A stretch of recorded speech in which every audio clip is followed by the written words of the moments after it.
Salut à tous les amis, aujourd'hui je vous retrouve pour une nouvelle vidéo. Alors aujourd'hui je vous retrouve dans une vidéo dans laquelle je vais vous expliquer comment j'ai réussi à filmer le renard dans mon jardin. Donc il est bien évident que vous pouvez réussir à en filmer en forêt, dans une prairie, ou comme moi, dans un jardin, puisque depuis quelques temps, j'ai un renard, sans que je le sache, qui vient dans mon jardin la nuit. Donc comment je le sais? Eh bien tout simplement, grâce à une caméra, donc une caméra de chasse infrarouge, avec 3 capteurs de mouvement que vous pouvez voir juste là, donc que j'utilise de temps en temps, justement pour observer les animaux la nuit. Donc la première fois que je l'ai mise dans mon jardin, je n'avais rien donné à manger, j'avais rien mis du tout. Et première surprise, première fois que je la mets, justement j'arrive à filmer un renard. Donc un renard qui est venu plusieurs fois cette nuit-là. Et de temps en temps, il m'arrive de justement lui donner de la nourriture. Donc alors dans cette vidéo, forcément, il y aura 3 parties. Donc la première partie, donc évidemment ça sera une vidéo entière, je ne ferai pas plusieurs vidéos pour vous expliquer comment j'ai filmé ce renard. Donc la première partie qui est celle-ci, donc je vais vous expliquer comment marche la caméra, comment je vais installer et tout. Une deuxième partie ce soir, donc à 21 h environ, où je vais poser la caméra, et la dernière partie que je vais tourner demain matin pour vous montrer ce que j'ai réussi à filmer cette nuit. Donc tout simplement, c'est très simple à utiliser cette caméra. Donc tout simplement, j'ai besoin forcément de ma caméra qui est ici, et d'un tout petit trépied que vous pouvez voir, donc un trépied avec des pieds télescopiques. Donc moi je vais les utiliser juste comme ça. Donc tout simplement, je vais poser, donc vous allez pouvoir le voir, je vais poser justement ce trépied environ ici. Et alors ce qui est bien, c'est que le renard que je filme n'est absolument pas peureux. Ce qui fait que la caméra, je peux l'approcher assez près de la nourriture que je lui donne. J'ai pas besoin de mettre la nourriture à plus de 2 voire 3 mètres pour l'attirer, ce qui est assez bien. Donc tout simplement, je mets la caméra environ à 1 mètre de la nourriture que je lui donne. Et la nourriture, tout simplement, excusez-moi, il y a un peu de vent. Donc la nourriture que je vais mettre environ ici, donc à 1 mètre de la caméra. Donc j'ai préparé une assiette que je vais bien évidemment laisser à l'ombre jusqu'à ce soir. Donc une petite assiette qui est juste là. Donc évidemment je vais pas mettre une assiette sur le sol. Je vais juste laisser les fruits qui sont là juste dans l'herbe, sans qu'il y ait besoin d'une assiette. Donc il y a des fraises, des noix, que justement à ma première surprise, que le renard arrive à casser avec ses dents, et une banane que je vais découper en morceaux avec un couteau.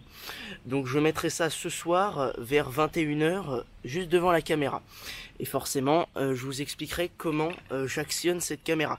Donc la caméra a un fonctionnement très simple.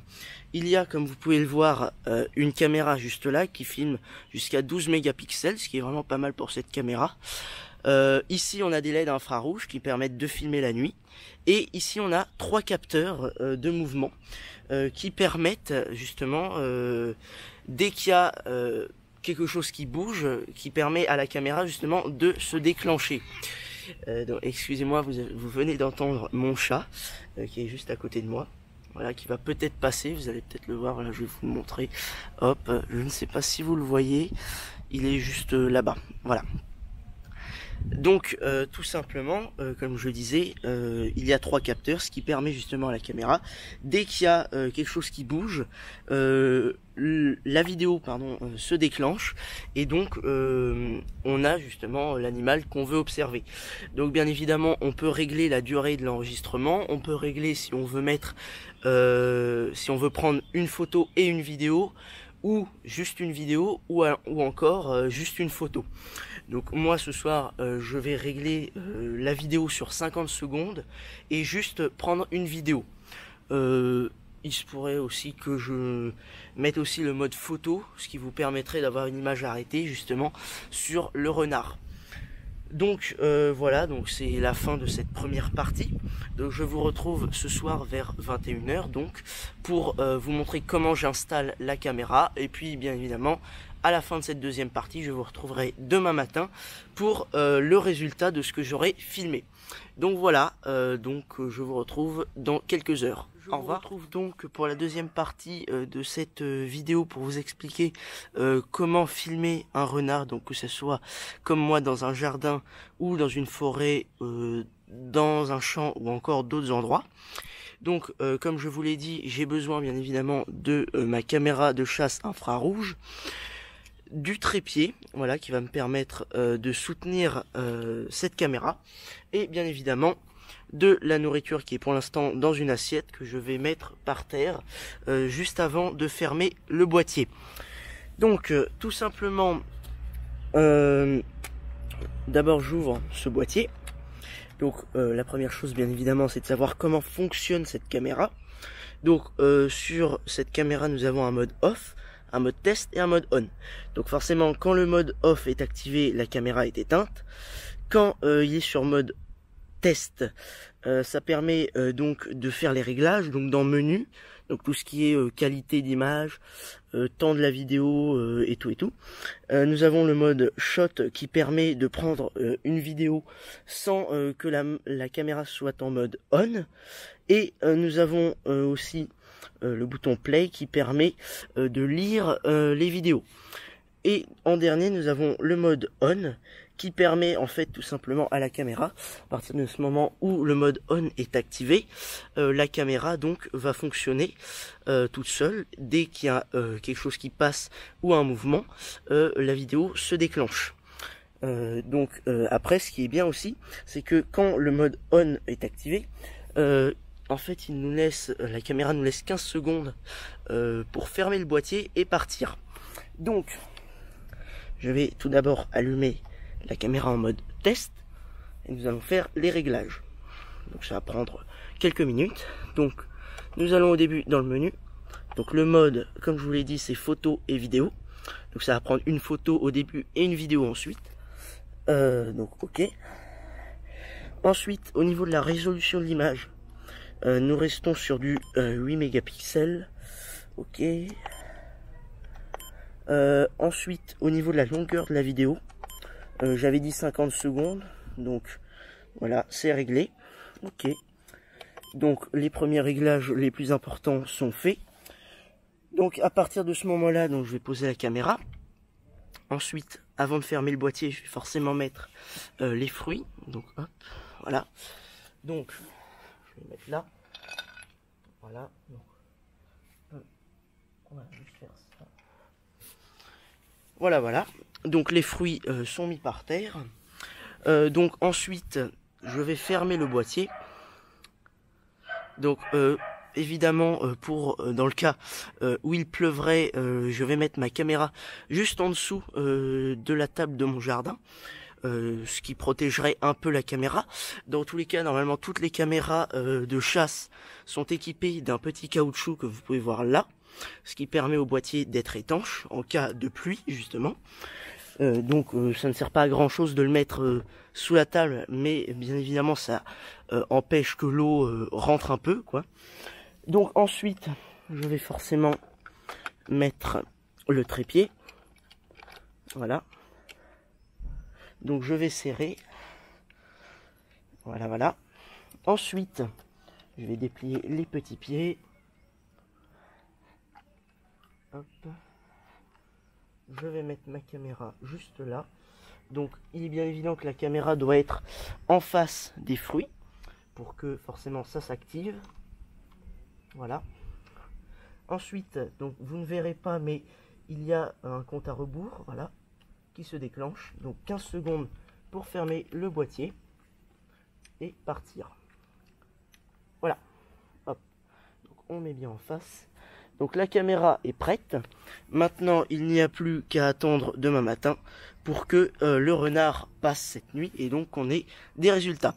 Donc cette partie 2 est terminée. Je vous retrouve demain matin, je pense entre 10 h et midi, pour vous montrer les résultats dans cette troisième partie. Et sinon, moi je vous dis à demain. Ciao. Donc pour la troisième et dernière partie de cette vidéo pour vous expliquer comment j'ai réussi à filmer un renard. Donc je le répète, hein, que ce soit dans un jardin, dans un champ, dans une forêt ou dans d'autres endroits, c'est la même chose. Donc alors je vous retrouve donc pour vous montrer les résultats de ce que la caméra a filmé cette nuit. Donc tout d'abord, hop, je vais l'enlever. Voilà. Ensuite donc je vais ouvrir le boîtier. Hop. Et donc on va la mettre en mode test. Voilà, donc on va aller dans les vidéos. Donc vous pouvez voir que j'ai réussi par exemple ce matin à filmer quand il faisait un peu jour une pie qui est venue, voilà. Donc je vais vous montrer. Donc évidemment là vous ne voyez pas grand chose. Je vais vous mettre les images en grand. Voilà, donc on peut voir une pie. J'ai filmé quoi d'autre? Alors oui, donc menu, hop. Voilà, donc vous pouvez voir là qu'il y a le renard qui est venu. Donc ce matin, si j'arrive à lire, à 3h54. Vous ne voyez pas grand chose, mais vous verrez mieux quand je mettrai l'image en grand. Voilà, donc j'en ai plusieurs. Donc hop, je vais vous montrer celle-ci. Donc vous ne voyez pas, hein. C'est pas grave.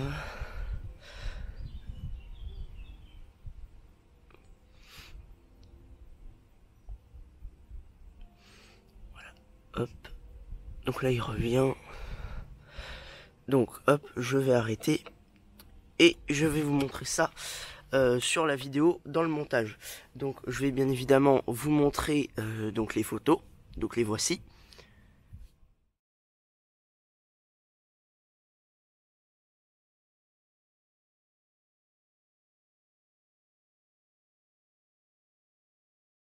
Et aussi les vidéos, donc les voilà.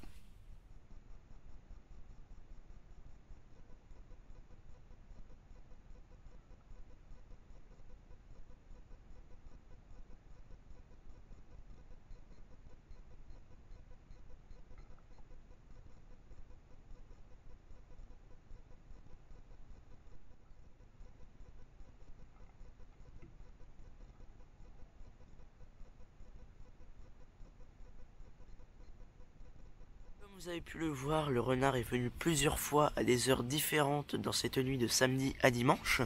Donc je suis assez content d'avoir pu filmer toutes ces images et ces vidéos grâce à ma caméra de chasse infrarouge. Et aussi de pouvoir vous les partager en vidéo. Alors quelque chose que je vous avais pas encore montré au début de cette troisième partie de la vidéo, c'est qu'est-ce qu'il reste de la nourriture que j'ai donnée au renard. Eh bien vous allez pouvoir le voir juste là.